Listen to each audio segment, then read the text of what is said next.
Teismo nuosprendis.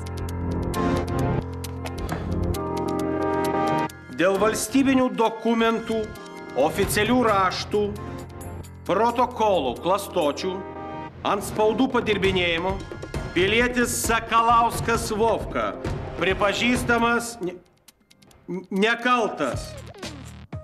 Lietuvos Respublikos teismas įsipareigoja jam išmokėti 50 000 litų kompensaciją ir apdovanoti jį Vyčio kryžiaus ordinu už nuopelnus Lietuvai.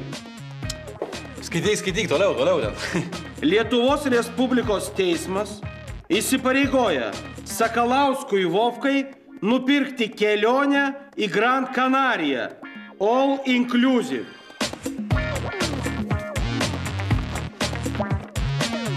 Sakalauskai, ar čia ne jūsų kartais popieriukas?